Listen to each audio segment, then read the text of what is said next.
दीपोपदीपम् आघ्रापयामि चंद्रमा मनसो जातश्चक्षुः सूर्यो अजायत स्रोत्राद् वायुश्च प्राणश्च मुखादग्निरजायत। एक माला चढ़वा ततः नैवेद्यं निवेदयामि।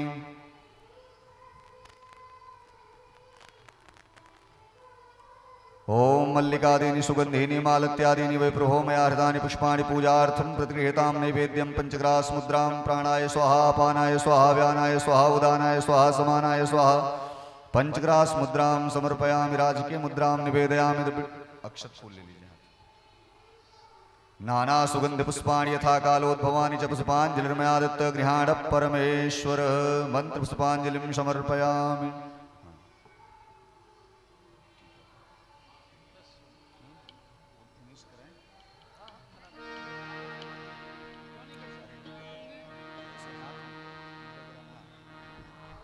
अथ व्यास पूजनम। ओम विप्रप्रसादात् धरणीधरोऽहं विप्रप्रसादात् कमलावरोऽहं विप्रप्रसादात् अजिताजितोऽहं विप्रप्रसादात् तव नाम।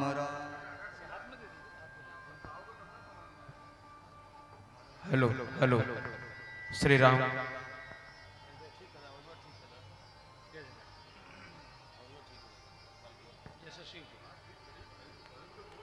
प्रेम से बोले गज रामचंद्र की। हम सबके बीच परम पूज्य श्रद्धेय श्री व्यास जी उपस्थित हो गए हैं और कथा का रस प्रवाह अभी आप पूरे दिन जो है कथा के क्रमों के अनुसार आपने कथा रसास्वादन किया है, लेकिन अब सायंकालीन वेला में जो कथा अब रात्रिकालीन में होने जा रही है उसका रसास्वादन जब आप करेंगे तो आपको अलग ही आनंद की अनुभूति होगी। इसलिए अपने मन को, अपने वाणी को, अपने शरीर को और अपने इंद्रियों को स्थिर करके आप कथा पंडाल में विराजें। जो भक्त जहां तक आवाज जा रही वह भी आए, जिससे कि आगे कथा सुचारू रूप से प्रारंभ हो। हम परम पूज्य व्यास जी से निवेदन करेंगे कि वो अपनी वाणी से हम सबको ओतप्रोत करें। सादर धन्यवाद। आज मैं आदरणीय राजपुरोहित जी से निवेदन करूंगा कि मुझे बताने की कृपा करें कि दिन में कथा का क्या क्या क्रम रहा। आज दिन में आज प्रातः काल कथा वही प्रारंभ हुई है 9:30 बजे से लेकर के और 12:30 बजे तक। पुनः कथा जो है 3:30 बजे से लेकर के और 5:30 बजे तक रही और अब विराम में कथा आपकी है। तो 3:30 से 5:30 किन की थी? अच्छा महाराज वो कर रहे थे, वो किस विषय पर कर रहे थे? अच्छा अच्छा ठीक ठीक। तो देखिए आपने अभी जैसा आदरणीय राजपुरोहित जी ने बताया, आपने दिन में 2 कथाओं का श्रवण किया और बहुत मीठी मीठी कथाएं आपने सुनी होंगी। लेकिन जब बहुत अच्छा पकवान खा लेते हैं तो उसको पचाना बहुत जरूरी है। तो बाद में खट्टा रायता पीते हैं, तो खट्टा रायता पीने से वो पच जाता है। भोजनांते पिबेत तक्रम। तो मैं आपको कुछ खट्टा खट्टा ऐसा रायते के स्वरूप में और एक ऐसा विषय आपके सामने रखूंगा जो निश्चित रूप से समस्त ज्ञान के सार के रूप में एक पाचक का काम करेगा। आइए, इस प्रयागराज में जितना गाया जाए, जितना सुना जाए उतना कम है। एक एक क्षण का सदुपयोग किया जाए, क्योंकि ये माघ का महीना चल रहा है और इतना परम पवित्र समय, इतना परम पवित्र स्थान। इसलिए देखिए, मैं भी इस त्रिवेणी में आके 7 दिन को मैं कुंभ में आया हूं और 7 दिन में मेरे 3 अनुष्ठान चल रहे हैं। एक कथा मैं सुबह करता हूं सेक्टर 18 में, सुबह 10 बजे से 1 बजे तक। एक कथा बिल्कुल आपके पास में 1 किलोमीटर दूर यहां से शांभवी पीठ है, वहां करता हूं शाम को 4 बजे से 7 बजे तक। और फिर 8 बजे से आपकी सेवा में उपस्थित होता हूं। हालांकि गले पर काफी लोड है, लेकिन ये त्रिवेणी का संगम, ये माघ का शुक्ल पक्ष, ये गुप्त नवरात्रों का समय, ये फिर तो मिलने वाला नहीं है। तो हर व्यक्ति अपने अपने हिसाब से साधना करता है। हम लोग चूंकि कथावाचक हैं तो हमको भी तीर्थों का आशीर्वाद लेना है, महापुरुषों का आशीर्वाद लेना है। यहाँ जितनी सूक्ष्म शक्तियां ब्रह्मांड में उपस्थित हैं उन सब का आशीर्वाद हमको ग्रहण करना है। इसलिए हम भी इस ज्ञान यज्ञ को उन्हीं को समर्पित करते हैं। आप सामने बैठ जाते हैं तो कथा सुनाने में और आनंद आ जाता है। क्योंकि सारी कुर्सियां खाली हो तो भी मैं कथा सुनाऊंगा, क्योंकि मुझे पता है कि इस वातावरण में बहुत सूक्ष्म शक्तियां हैं, लेकिन तो भी आप बैठते हैं तो आनंद आ जाता है। जैसे गाय के सामने उसका बछड़ा आता है तो उसका दूध अपने आप उतर आता है, ऐसे ही व्यास के सामने भी जब अच्छे गंभीर श्रोता बैठते हैं तो व्यास जी को भी आनंद होता है। आज बसंत पंचमी की पूर्व रात्रि है। सरस्वती माँ आने वाली हैं। सरस्वती माँ का जन्मदिन पूरा देश मनाने वाला है। भगवान ने कहा ऋतु नाम कुसुमा करह, ऋतुओं में मैं बसंत हूं। तो बसंत की ऋतु की कल शुरुआत है, यानी परमात्मा की सबसे प्यारी ऋतु कल प्रारंभ होगी। और ये जो शुक्ल पक्ष है तो अद्भुत है। तो मैं इसमें आप सबसे निवेदन करूंगा कि आइए थोड़ी देर के लिए, चूंकि ये रात का सत्र 1 घंटे का होता है लगभग, हम थोड़ी देर के लिए भगवत चर्चा करेंगे। और अभी आप देख रहे थे भगवान परशुराम का नाम आते ही माननीय कलराज मिश्र जी के भी क्या जोश, उनका इतनी उम्र में भी वो कितने जोश में थे। ये भगवान परशुराम जी की और अध्यात्म की प्रेरणा है। ये जो हमारे संगठन के ये पुराने जितने कार्यकर्ता हैं, ये बहुत तपस्वी कार्यकर्ता है। इन्हीं के तप पर ये पूरा आज का जो आप देख रहे हैं सारा भव्य महल, ये उनकी नींव के पत्थर है। तो बंधु आइए थोड़ी देर भगवान का नाम ले लें और उसके बाद मैं अपना विषय शुरू करता हूं। सभी लोग मेरे साथ थोड़ा सा गाएं। श्री गुरु चरण सरोज रज निज मन मुकुर सुधार, वरनउ रघुबर विमल यश जोदायक फलचार। बुद्धिहीन तनु जानिके सुमिरो पवन कुमार, बल बुद्धि विद्या देहु मोहि हरौ कलेश विकार। ओ समदीन न दीन हित तुम समान रघुबीर, अस विचारि रघुवंश बने हरौ विषम भव भीर। श्री राधा मेरी स्वामिनी मेरा देखो दास, जन्म जन्म मोहि दीजियो श्री वृंदावन वास।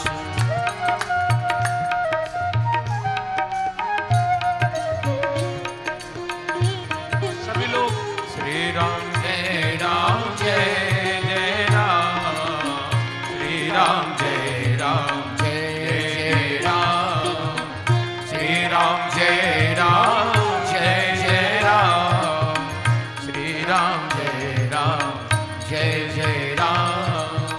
सादर शिव ही आए अब माता, बरनहु विशद राम गुण गाथा। जय जय जय हनुमान गोसाई, कृपा करहु गुरु देव की नाई। मंगल भवन अमंगल हारी, प्रभु सुदशरथ अजिर बिहारी। दयाल बिरद संभारी, हरहु नाथ मम संकट भारी। श्री राम जय राम, श्री राम जय जय राम।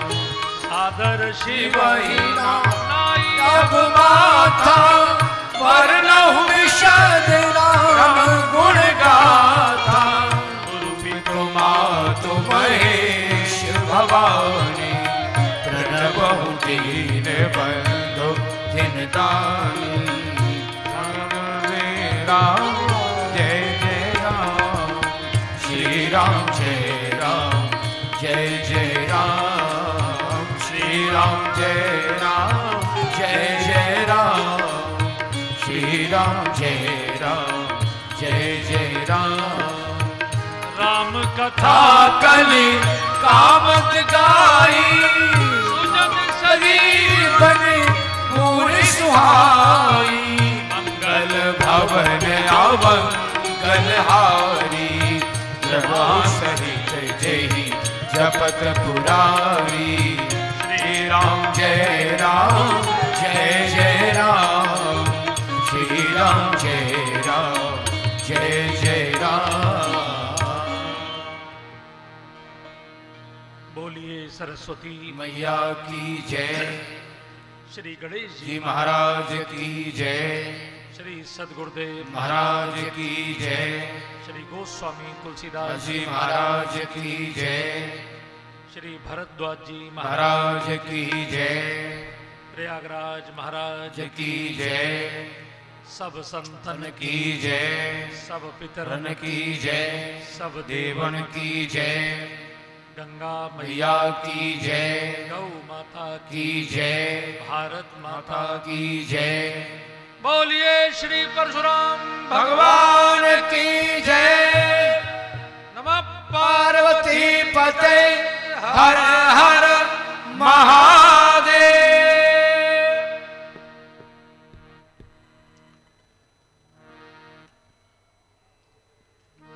भगवान की बहुत ही कृपा होती है तब ये पल हम लोगों को सुलभ होते हैं। धन्य घड़ी सोई जब सत्संगा। आज तीसरा दिन है। तिथि चतुर्थी की हो गई है लेकिन दिन तीसरा है। कल तिथि पंचमी की होगी। हम लोग एक छोटी सी चर्चा कर रहे हैं और वो चर्चा भगवान परशुराम जी द्वारा गाई जाने वाली गीता के ऊपर है। इसको हमारे ऋषियों ने परशुराम गीता कहा है। भगवान परशुराम ने परमात्मा के लिए जो गीत गाया, जब दोनों भगवान इकट्ठे हुए एक जगह, आपके प्रयागराज से जो सड़क गोरखपुर जाती है, आजमगढ़ पार करने के बाद उस सड़क पर एक घाट पड़ता है सरयू जी पर, उसको दोहरी घाट बोलते हैं। बहुत सारी बसों पे भी आपने लिखा होगा, देखा होगा दोहरी घाट डिपो। वो दोहरी घाट वो जगह है जहां पर भगवान परशुराम और भगवान राम का मिलन हुआ। रामचरितमानस में तो लिखा है कि भगवान परशुराम सीता जी के स्वयंवर में पधारे थे, लेकिन वाल्मीकि रामायण में अन्य ग्रंथों में ऐसा वर्णन है कि जब दशरथ जी की बारात लौट रही थी, बारात लेकर दशरथ जी लौट रहे थे, राम जी और चारों भाई चारों दुल्हन के साथ लौट रहे थे, तब यहाँ पर दोहरी घाट पर परशुराम जी का मिलन हुआ। तो जहां दो भगवान का मिलन हुआ उस जगह को दोहरी घाट कहा गया। भगवान परशुराम ये चिरंजीव हैं, हम सबको आशीर्वाद देने के लिए अभी भी धरती धरा पर विद्यमान हैं और उन्हीं का आशीर्वाद लेने के लिए हम ये आयोजन कर रहे हैं। उन्होंने जो स्तुति गाई है उसमें 7 चौपाइयां हैं और उसमें 9 बार जय बोली गई है। हम कल पहली चौपाई का थोड़ा सा विवेचन कर रहे थे, प्रणाम कर रहे थे और उससे कुछ सीखने की कोशिश कर रहे थे। भगवान परशुराम ने भगवान राम की जय बोलते समय जिन गुणों की ओर ध्यान आकृष्ट किया है, वो गुण हम सबके लिए कल्याणकारी हैं। हम सबकी जो पर्सनैलिटी है, चाहे हम महिला हों चाहे हम पुरुष हों, हम सबके अंदर ये गुण भगवान परशुराम देखना चाहते हैं, इसलिए वो इन गुणों की जय जयकार कर रहे हैं। तो पहली जो जय उन्होंने बोली है वो रघुवंश की बोली है। कल हमने वो चौपाई का विश्लेषण किया था। एक बार फिर से मैं चाहूंगा कि हम सब उस चौपाई को गा लें। जय रघुवंश बनज बन भानो, जय रघुवंश बनज बन भानो। मंच की आवाज थोड़ी तेज है, थोड़ी सी कम करेंगे स्पीकर्स की, मॉनिटर्स की आवाज को।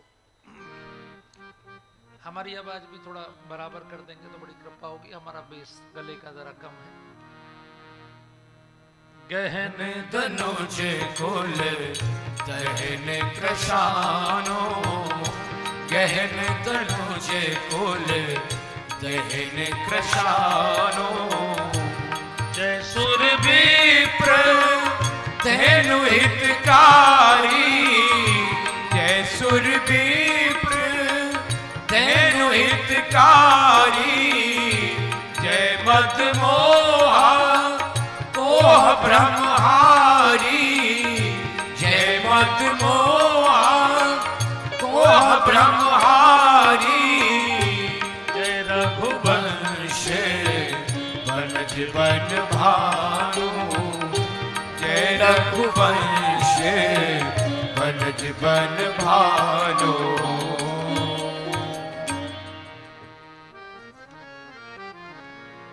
पहली जय भगवान परशुराम ने भगवान के वंश की बोली है। देखिए, कोई बड़ा आदमी जब आता है, कोई बड़ी आत्मा जब आती है, तो उसको वंश भी बड़ा चाहिए होता है। जैसे भगवान परशुराम आए तो वो सामान्य किसी परिवार में थोड़े ही आए। वो उस समय दुनिया के सबसे बड़े ऋषि ऋचि के पुत्र ब्रह्मर्षि जमदग्नि के घर आए। जब भी कोई बड़ा अवतार, कोई बड़ी आत्मा चूज करेगी, जिसके पास स्वयं चुनने की शक्ति है कि मैं किस परिवार का चयन करूं, तो वो निश्चित रूप से अपने अनुरूप परिवार का चयन करे। और परमात्मा तो आप देखिए कि स्वयं डायरेक्टर भी हैं, प्रोड्यूसर भी हैं, हीरो भी हैं। भाई आप ये सोचिए कि रामायण की जो फिल्म बनी, इसके डायरेक्टर कौन है, इसके प्रोड्यूसर कौन है, इसके हीरो कौन है, इसका विलेन कौन है? ये तो भगवान ने तय किया ना। रावण को उन्होंने पहले ही अवतार वचन दे दिया था, वरदान दे दिया था, जब जय और विजय को सनकादिक ऋषि ने श्राप दिया था कि तुम 3 जन्म लोगे तो मैं तुम्हारी मुक्ति के लिए 4 जन्म लूंगा। और यह भी वरदान दिया था कि तुम राक्षस बनोगे, लेकिन ध्यान रखना पृथ्वी के सबसे टॉप के राक्षस बनोगे। बल में, वैभव में, ज्ञान में, ऐश्वर्य में तुम्हारे आगे कोई ठहर नहीं पाएगा। तो रावण भी अगर बलवान है तो भगवान के आशीर्वाद से ही है। तो ये पूरी जो लीला है प्रभु की, ये तो उन्हीं की इच्छा से हो रही है, बिना उनकी इच्छा के थोड़ी होती है। और वो अपनी लीला को देख के मुस्कुराते भी हैं। अब जो भगवान परशुराम ने लीला की, वो अपनी इच्छा से की। उस समय के जितने विलेन थे, उनका सफाया उन्होंने किया। तो वंश का बहुत ध्यान रखते हैं, इसलिए उन्होंने कहा जय रघुवंश। उनको ये वंश बहुत प्रिय है। जैसे रघुवंश बहुत प्रिय है, उनको जनक वंश बहुत प्रिय है, उनको पश्चिमी उत्तर प्रदेश का भरत वंश भी बहुत प्रिय है। इसलिए भरतवंशियों के भी उन्होंने युद्ध का प्रशिक्षण दिया है। उनके भी गुरु हैं। और उनके द्वारा स्थापित पुरा महादेव का मंदिर, वो भी मेरठ के पास ही है। वो इलाका उनको बड़ा प्रिय है। तो कल हम आपसे रघुवंश की चर्चा कर रहे थे। ये थोड़ा गूढ़ विषय है। अभी हमारी बहन जी आई हैं बाराबंकी से, पूनम बहन जी। तो अभी बाराबंकी की कथा में उन्होंने बहुत सेवा की, बहुत सक्रिय थी, बड़ी कलश यात्रा निकलवाई। वहाँ बड़ी कथा थी, एक लगभग हजारों लोग उस कथा में। कोई कह रहा था 10,000 हैं, कोई कह रहा था 5,000, जितने भी थे, जो भी थे। जब ऐसी कथा होती है तो पूरी कथा को हम दूसरे तरीके से करते हैं, लेकिन यहाँ चूंकि हम लोगों को एक विद्वानों के बीच में एक विषय रखना है, तो मेरा भी सौभाग्य है कि मुझे ये विषय गाने का अवसर मिल रहा है। सामान्यतः कथा में नहीं मिल पाता है। तो कल हमने रघुवंश की कुछ विशेषताएं आपके सामने रखी थी। पहली विशेषता, प्राण जाई पर बचन न जाई, रघुकुल रीत सदा चली आई। दूसरी विशेषता, जीवित पांव न पाछे धरही, रुंड मुंड में मेदनी करही।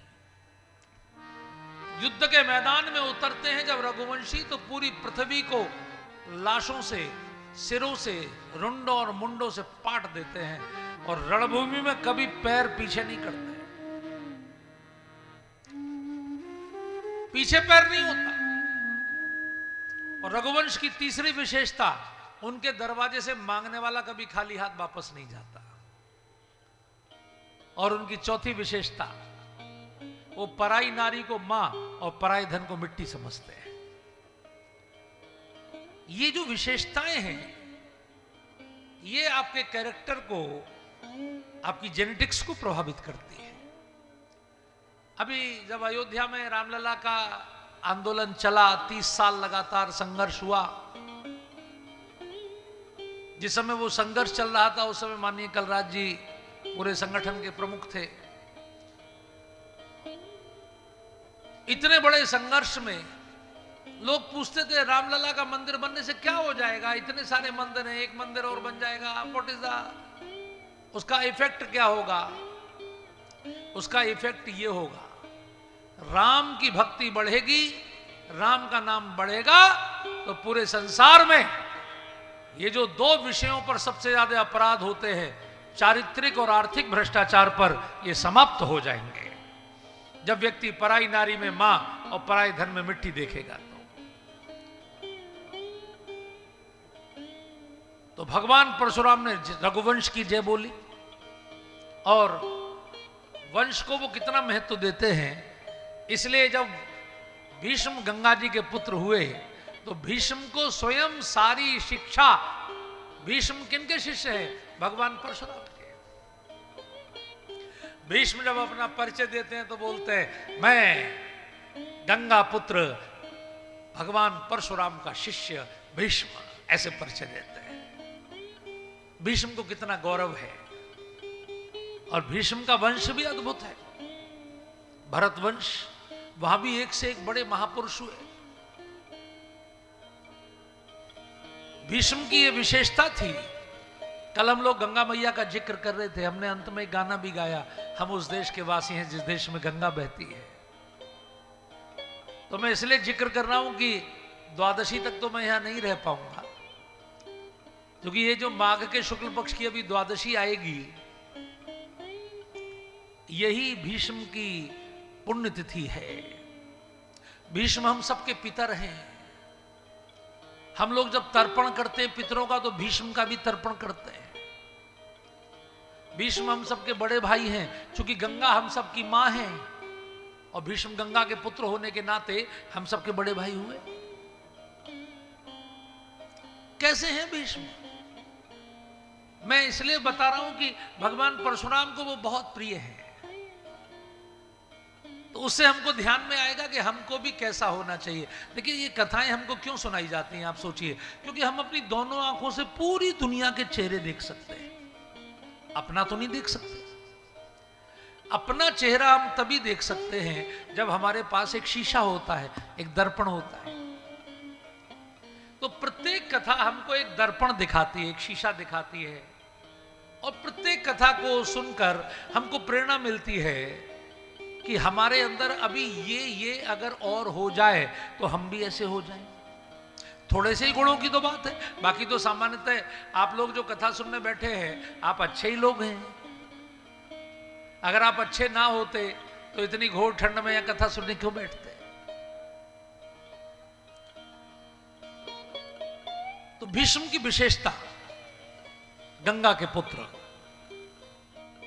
14 साल की उम्र में जब वो दुनिया के सबसे बड़े वीर हो गए तो उन्होंने देखा कि उनके पिताजी बीमार पड़े हैं। क्योंकि 14 साल पहले गंगा मैया शांतनु को छोड़ के जा चुकी थी। उनकी शर्त थी कि अगर आपने मुझे टोका तो मैं आपको छोड़ दूंगी। और गंगा मैया के 7 पुत्र हुए और 7 उन्होंने पैदा होते ही बहा दिए पानी में। शांतनु उनको टोक नहीं पाए, लेकिन 8वें पर उन्होंने टोक दिया। कोई कितना सह सकता है? आप सोचिए, आप जितने माता पिता बैठे हैं, आप में से कोई कितना सहन कर सकता है? अगर 7 पुत्रों को कोई मां मुक्ति अपने हाथ से दे रही हो, जल में बहा रही हो जन्म देते ही, पिता के दिल पर क्या गुजरती होगी? पूरा हस्तिनापुर थू थू कर रहा था। हस्तिनापुर का प्रत्येक नर नारी निराश था। सबको लग रहा था राजा को क्या हो गया है। 8वें पुत्र पर भीष्म ने, शांतनु ने गंगा जी को टोक दिया, तो मेरे पुत्रों को ऐसे नहीं बहा सकती। गंगा जी ने कहा कोई बात नहीं, आपका पुत्र आपको, मैं जाती हूं, लेकिन मैं इसकी मां हूं, अगर आप अनुमति दें तो इसको पाल पोस कर बड़ा करके मैं आपको दूं। गंगा अपने साथ ले गई और भीष्म ने देवताओं से दिव्य विद्याएं प्राप्त की। भगवान परशुराम जी से सारी विद्याएं सीखी।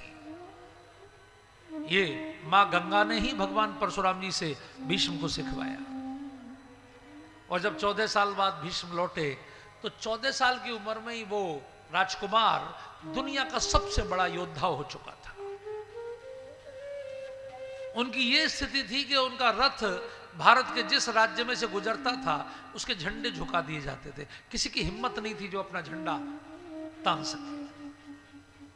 यानी 150 साल की उम्र में भी वो महासेनापति जब थे तो पूरी कौरव सेना, पूरी सेना को एक दिन में समाप्त करने की उनके पास क्षमता थी।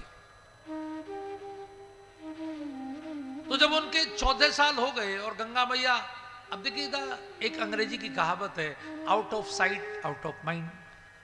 जो चीज आंखों के सामने से चली जाती है वो धीरे धीरे दिल में से भी निकल जाती है। गंगा चली गई, धीरे धीरे शांतनु भूल गए। एक दिन शिकार खेल रहे थे तो उनका दिल एक दूसरी कन्या पर आ गया, उसका नाम सत्यवती था।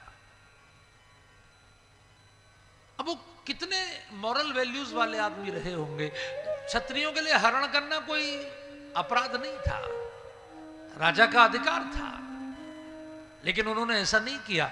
उस कन्या के पिता से बात की कि आप अपनी कन्या का विवाह मुझसे कर दो। और वो पिता इतना दुष्ट था, उसने कहा कि शादी तो कर दूंगा लेकिन मेरी कन्या का बेटा तो राजा नहीं बनेगा, क्योंकि आपके पास तो पहले से ही बेटा है, वो बड़ा है। अगर आप मेरी कन्या के पुत्र को राजा बनाने का वचन दें तो आई एम एग्री।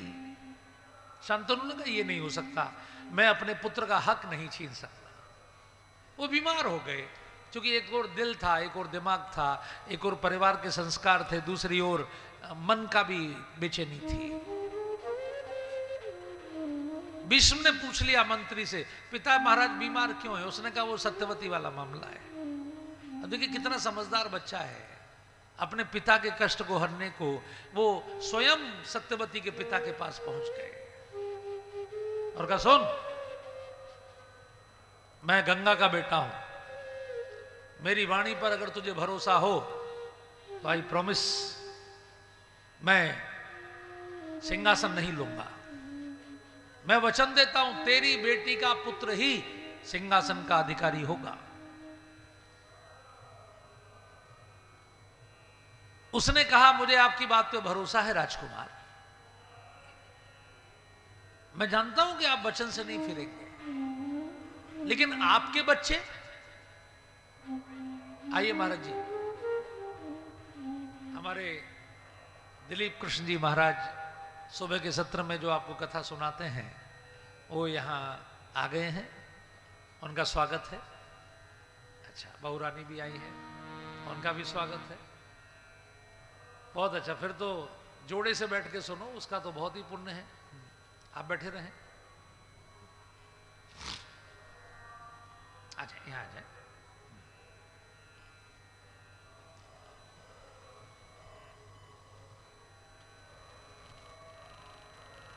ये कितनी प्यारी कथा है। इधर आ जाएं, आप इधर आ जाएं, यहाँ, हाँ इधर आ जाएं, जोड़े से बैठ के सुनिए। आप महाराज जी अपने दाहिने बिठाइए, दाहिने, सदा भवानी दाहिनी। हाँ बहुत अच्छा।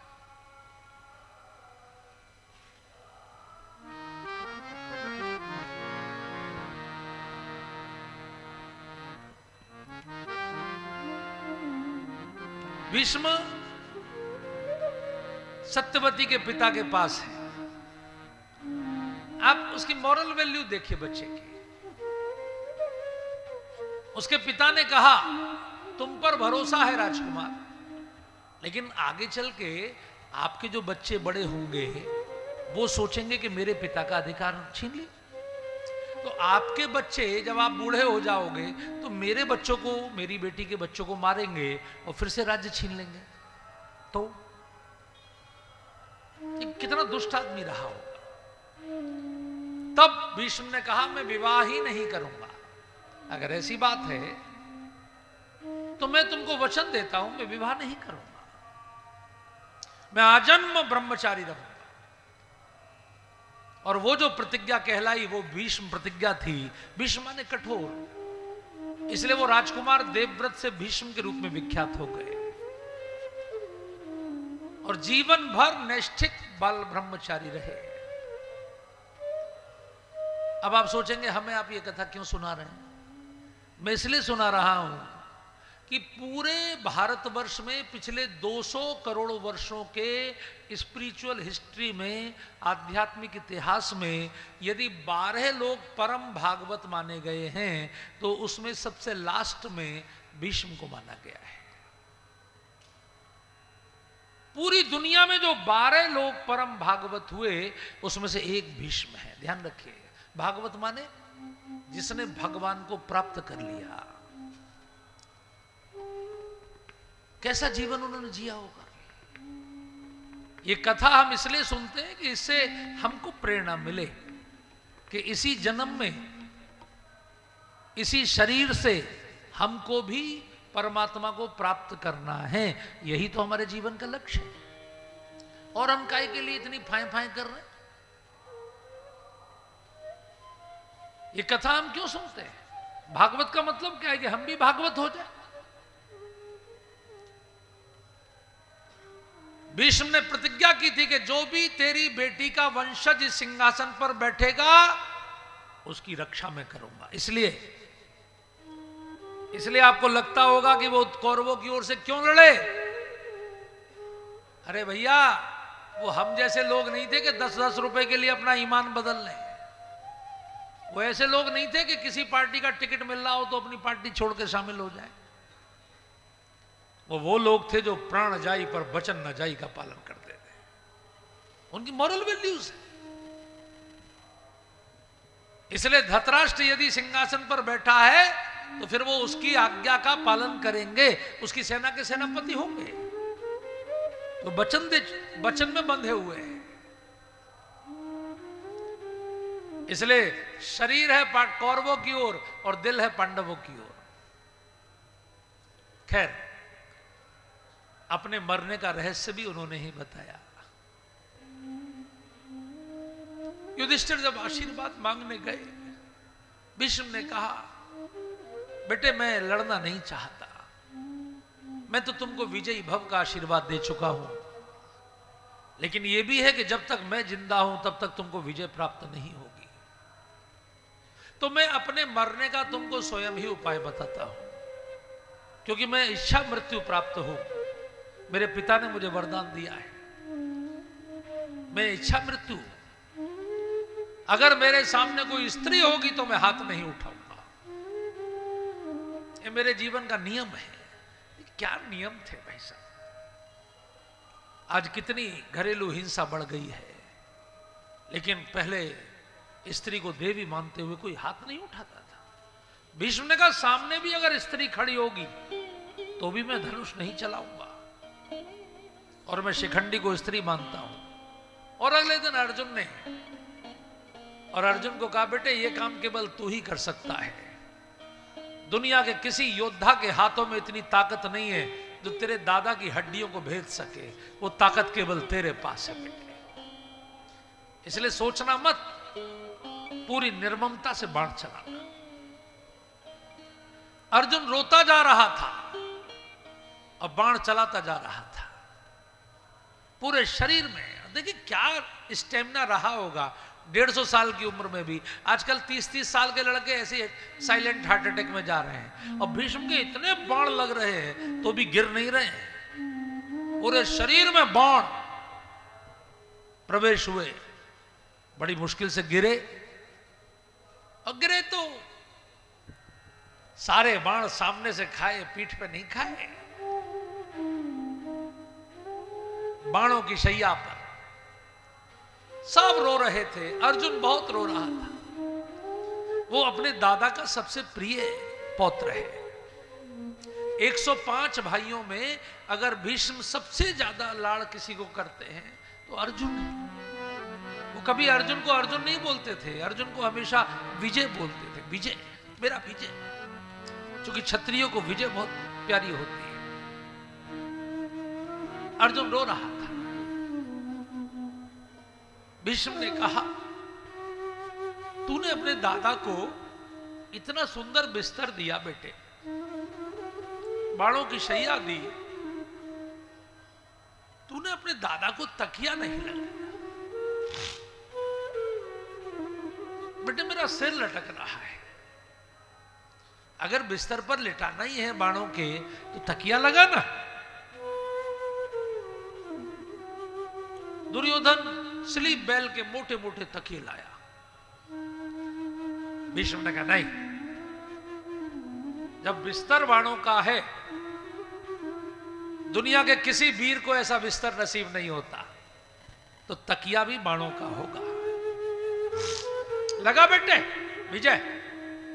अर्जुन ने बाण मारे, एक इधर से एक इधर से, बिल्कुल सटे हुए कनपट्टी से बाण, ऐसे बिल्कुल तकिया बन गया, शानदार। दादा का सिर टिक गया। भीष्म ने कहा प्यास लगी है बेटे, मेरी गंगा मैया का जल। टेक्नोलॉजी देखिए, अर्जुन की टेक्नोलॉजी देखिए, बाण ने उतनी गहराई तक ड्रिल किया, बोरिंग उतनी गहराई तक किया जितना पानी की धार निकले और भीष्म के मुख में चली जाए। ए बाण मारा आनंद के साथ। 52 दिन तक भीष्म सरसैया पर थे भाई साहब। अब मैं जो आपको बताने जा रहा हूं और ध्यान रखना, आपने कोरोना में बड़े बड़े अच्छे उद्योगपतियों को जाते देखा, बड़े बड़े अधिकारियों को, उनके बच्चे भी उनके पास नहीं गए, उनको जेसीबी से उठवा के डालना पड़ा, लोगों ने छूने से मना कर दिया, सारे संबंध सामने आ गए, जो संपत्ति के उत्तराधिकारी थे उन्होंने मां बाप को छूने से मना कर दिया। बड़े बड़े लोग अस्पतालों में प्राण छोड़ते हैं, आईसीयू में, उनके आसपास कोई नहीं होता, केवल नर्सें होती हैं, केवल वार्ड बॉय होते हैं। लेकिन आपकी पुण्याई तब होती है जब आपके जीवन के अंत में कौन आपके पास है। भीष्म का जीवन देखिए, भीष्म के जीवन के अंतिम क्षणों में 52 दिन तक सरसैया के आसपास देश के सारे टॉप के ऋषि आके बैठते थे, सत्संग होता था, भीष्म से ज्ञान प्राप्त करते थे। ये पुण्याई है। उस समय के दुनिया के सबसे टॉप के ऋषि 52 दिन तक लगातार भीष्म के चारों ओर है। चारों ओर खाई खोद दी गई है, पुल रख दिया गया, दिन में रख दिया जाता है, रात को उठा दिया जाता है, जिससे कोई जंगली जानवर उनके शरीर तक ना पहुंच सके। क्या? और जानते हैं आप, उनको अंतिम विदाई देने स्वयं भगवान कृष्ण पहुंचे हैं।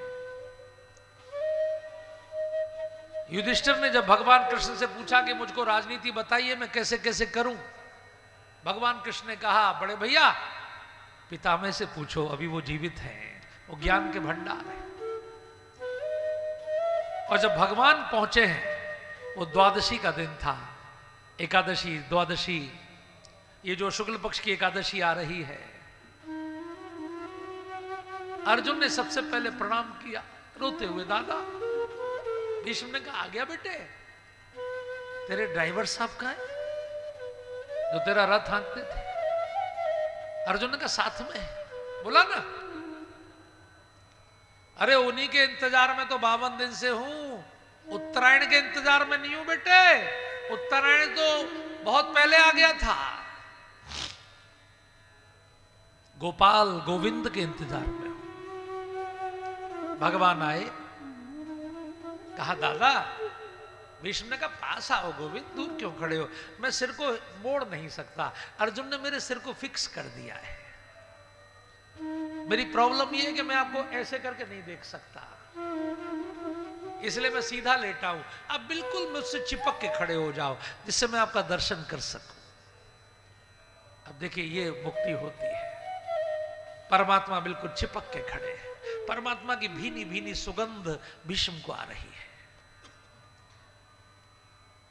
कहा दादा युधिष्ठिर को कुछ ज्ञान दीजिए, वो विदेश नीति रक्षा नीति सीखना चाहते हैं। भीष्म ने कहा सब ज्ञान दूंगा, लेकिन शर्त यह है तुम मुस्कुराते हुए ऐसे ही खड़े रहोगे। गोविंद मुस्कुराते हुए खड़े हैं। भीष्म ने सारे प्रश्नों के सबके उत्तर दिए और युधिष्ठिर को विष्णु सहस्त्र नाम भगवान का मुख देखते हुए बोला। आप देखिए कितना कितना सौभाग्य है। ये जो विष्णु सहस्त्र नाम आप गाते हैं, ये जो आपकी कैसेट में बजता है, भीष्म ने बोला है। कैसे भगवान खड़े हैं, उनके चेहरे की ओर देखकर भीष्म पूरा विष्णु सहस्त्र नाम युधिष्ठिर को उपदेश कर रहे हैं। क्या गति है भाई साहब। भगवान ने अंत में कहा, दादा वरदान मांगो। पूरी स्तुति भीष्म ने की। भागवत में बहुत सुंदर स्तुति है, इतिमति रूप कल्पिता वितृष्णा। भगवान ने कहा वर मांगो दादा। दादा ने कहा मेरी बेटी कुंवारी है गोविंद, अगर मेरी बेटी की शादी आपसे हो जाए तो आपसे बढ़िया तो कोई वर नहीं है। भगवान ने कहा कि आपकी बेटी कहां से आ गई दादा, आप तो बाल ब्रह्मचारी हैं, आप तो नैष्ठिक हैं, आपकी बेटी कहां से? भीष्म ने कहा मेरी बुद्धि ही मेरी पुत्री है। मैं बचपन से गायत्री जपता हूं गोविंद, और गायत्री में मैं जपता हूं तत्सवितुर्वरेण्यम। हे परमात्मा मैं तेरा वर्ण करूं, तेरे जैसा तेजस्वी बनूं, भर्गो देवस्य धीमहि। कन्यादान जब कोई बाप करता है तो उसके हाथ में तुलसी होती है, गंगा जल होता है, चावल होते हैं, कुश होता है। मेरी बेटी तेजस्वी है, संस्कारित है, सात्विक है, पवित्र है, ये उसका भाव है। भीष्म ने कहा मेरी बुद्धि भी ऐसी है गोविंद, बिल्कुल आपके लायक है। परम तेजस्वी बुद्धि है मेरी, एकदम पवित्र है, संस्कारित है, सात्विक है। इतने बड़े साम्राज्य का संचालन करते हुए भी गोविंद मैंने संसार के किसी भी दोष से अपनी बुद्धि को अपवित्र नहीं होने दिया है। आप अंतर्यामी हो, आप जानते हो। यदि आपको लगता हो कि मैं आपके योग्य हूं तो ग्रहण करो।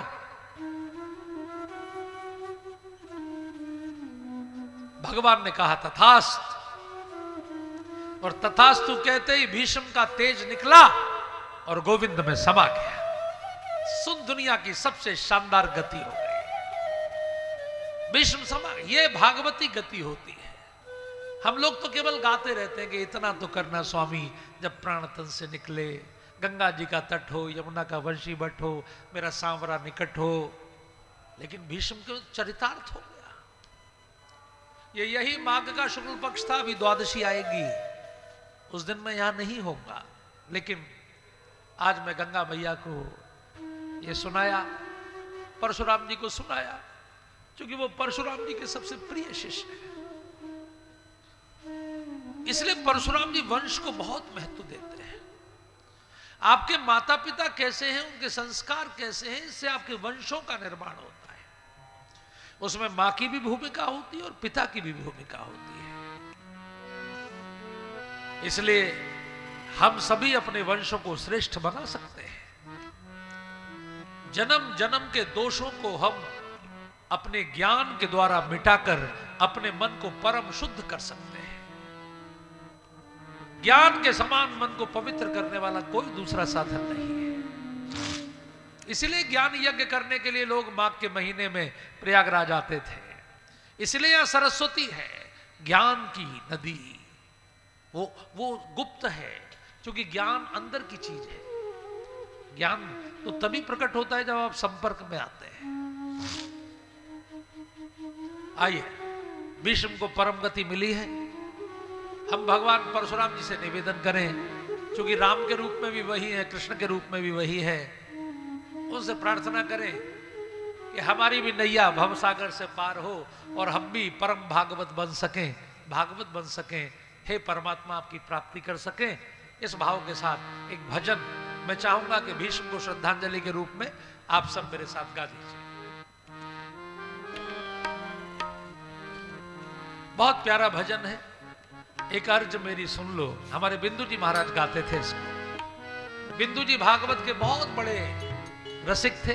हालांकि वो रामकथा वाचक थे, लेकिन भगवान कृष्ण के सखा जैसे थे। उनका एक बड़ा प्यारा भजन है कि दास रघुनाथ का नंद सुत का सखा में इधर भी रहा और उधर भी रहा।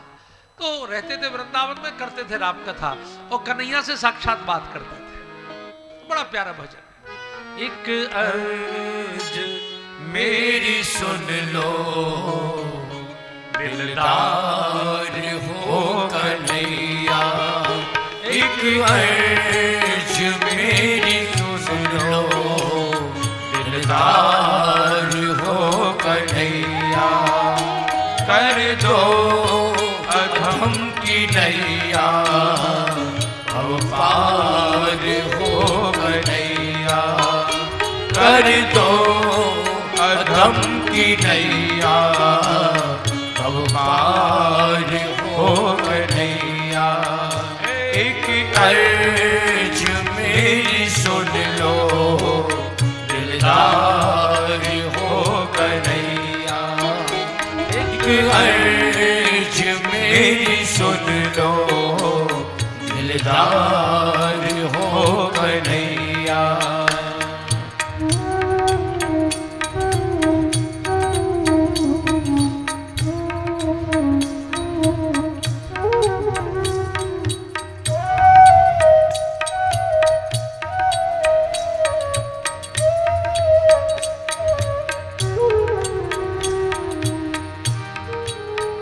एक शब्द गाइएगा, बहुत आपको आनंद आए।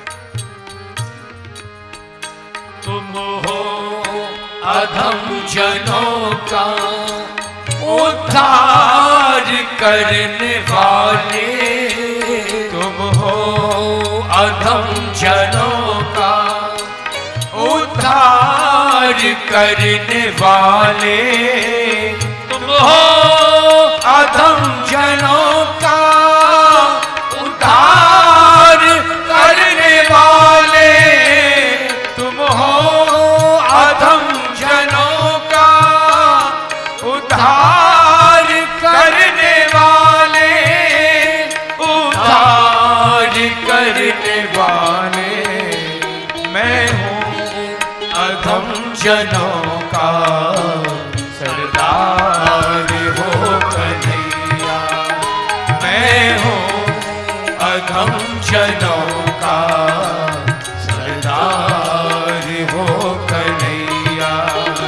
एक अर्ज मेरी सुन लो, कौरवों का सेनापति हो कन्हैया। हर दो अधम की नैया, भव पार हो कन्हैया।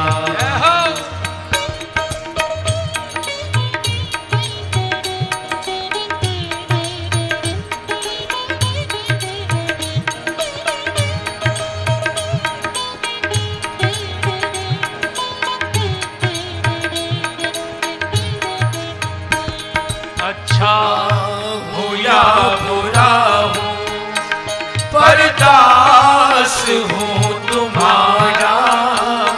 अच्छा हो या बुरा, ऐसा भी हूँ, परदास हूँ तुम्हारा।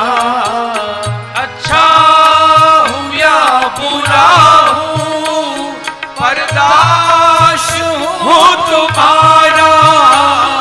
अच्छा हूँ या बुरा हूँ, परदास हूँ तुम्हारा।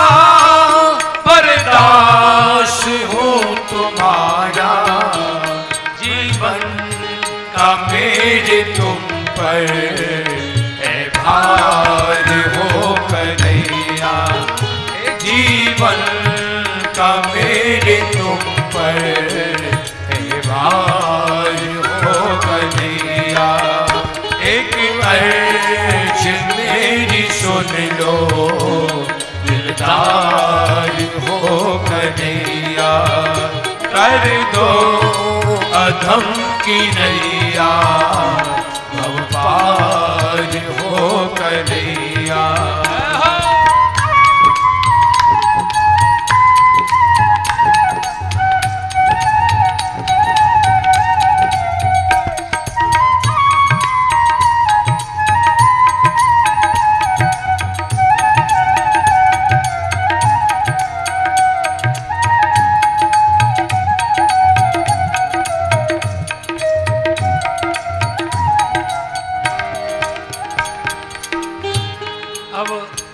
आखिरी पंक्तियां हैं, जिन्होंने नहीं गाया हो उनसे भी निवेदन है, आप बोलेंगे तो आपकी एप्लीकेशन टाइप हो जाएगी। आजकल बोलने से टाइप हो जाती है, यहां से बढ़िया एप्लीकेशन कहीं नहीं लगेगी। साक्षात यहां सारे परमात्मा की सभी शक्तियां उपस्थित हैं। करुणा निधान करुणा करनी पड़ेगी तुमको, करुणा निधान करुणा करनी पड़ेगी तुमको, करुणा निधान करुणा करनी पड़ेगी तुमको, करुणा निधान करुणा करनी पड़ेगी तुमको, करनी पड़ेगी तुमको, वरना ये नाम होगा बदनाम हो कन्हैया, वरना ये नाम होगा बदनाम हो कन्हैया। एक अर्ज मेरी सुन लो दिलदार हो कन्हैया, कर दो अधम की नैया, भव पार हो कन्हैया, दिलदार हो कन्हैया, भव पार हो कन्हैया।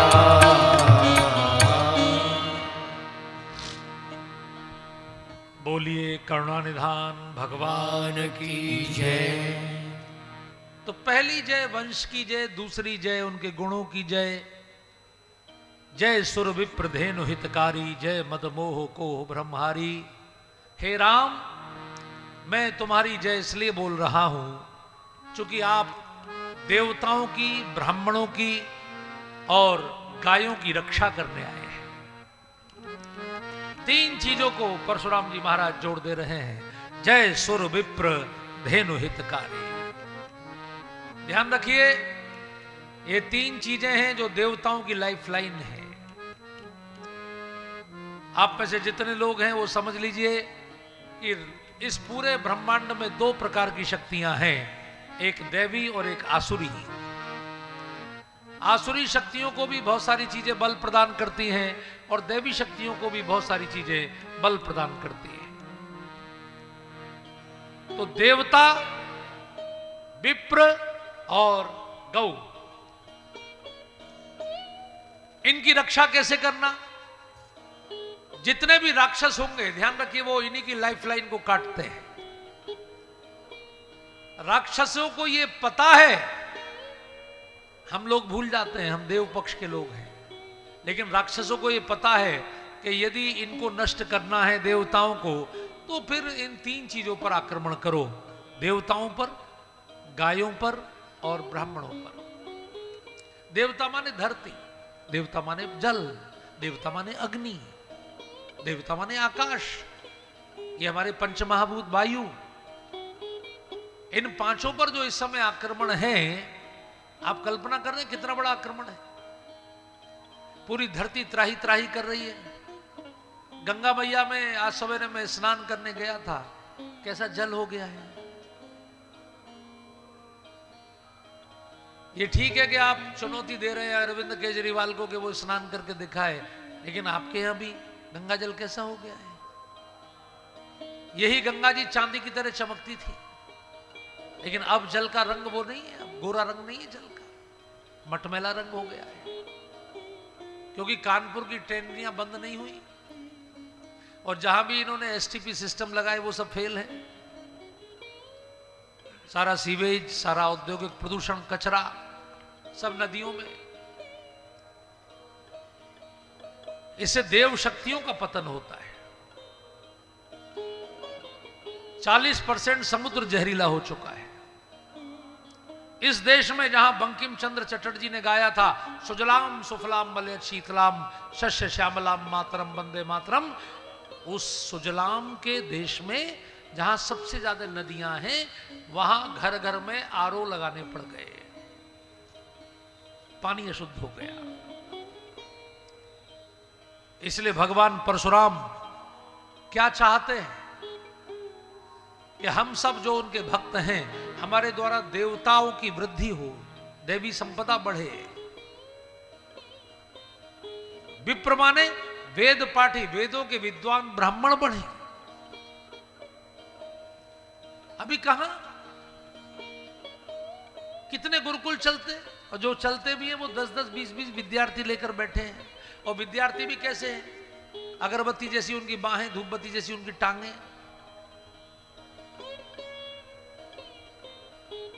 मैं देखता हूं गुरुकुलों, भगवान परशुराम जैसे विद्यार्थी तैयार हों जो शास्त्र में भी और शस्त्र में भी दोनों में दिव्य हों।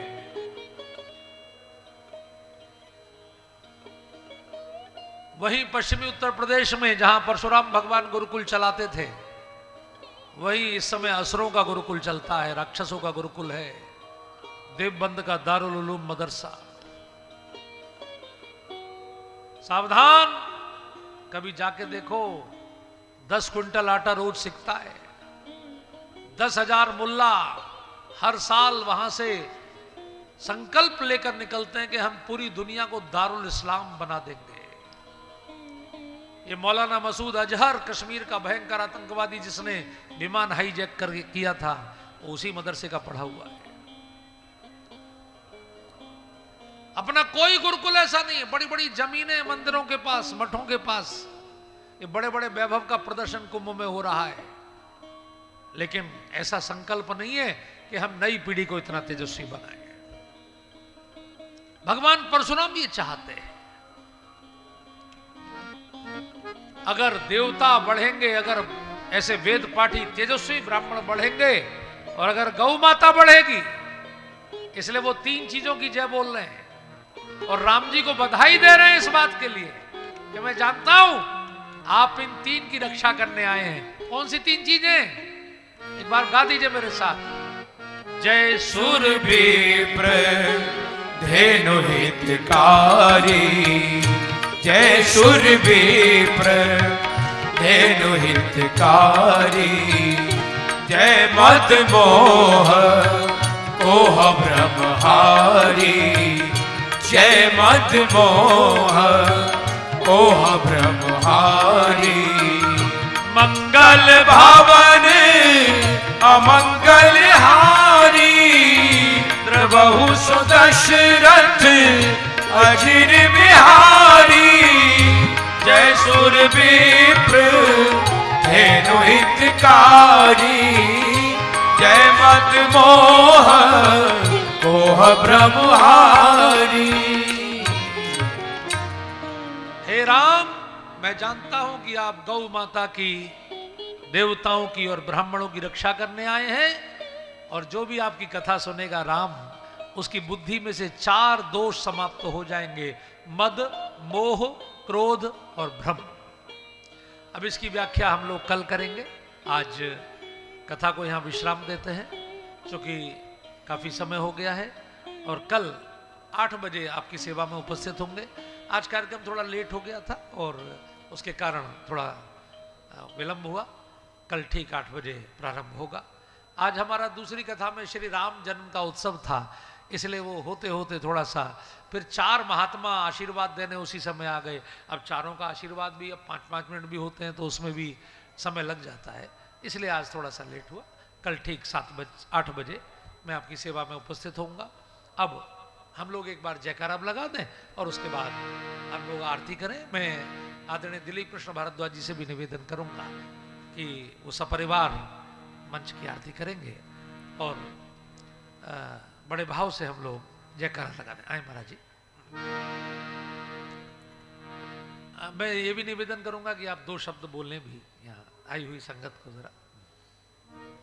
बोले धर्म की जय हो, अधर्म का नाश हो, प्राणियों में सद्भावना हो, विश्व का कल्याण हो। गंगा मैया की जय हो, गौ माता की जय हो, भारत माता की जय हो, भारतवर्ष अखंड हो, भारतवर्ष अखंड हो। नमः पार्वती पते हर हर महादेव। भैया वो आ जाएंगे, उतना खींचने की जरूरत नहीं, आ जाएंगे। जय जय। आप जरा दो शब्द बोल दें। अच्छा ठीक जी। आदरणीय राजपुरोहित जी महाराज जी से अनुरोध है कि वो प्रेम से बोले भगवान परशुराम की जय। हम सब परम पूज्य श्रद्धेय व्यास जी के मुखारबिंद से कथा का रसास्वादन कर रहे थे। आरती के इस पावन क्रम में हम सब प्रातः काल बेला में जिनकी कथा श्रवण करते हैं, ऐसे आदरणीय व्यास जी भी पधारे हैं सपरिवार मंच पर। उनका हार्दिक स्वागत और अभिनंदन है। हम सबके बीच हमारे संगठन के वरिष्ठ आदरणीय सेनानी मिश्रा जी हैं। हम आग्रह करेंगे कि आप मंच पर आकर के आरती सुचारू रूप से प्रारंभ कराएं।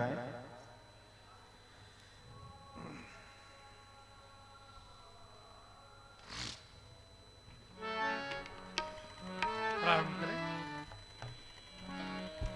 आरती श्री रामायण जी की कीरत कलित ललित सीपी की।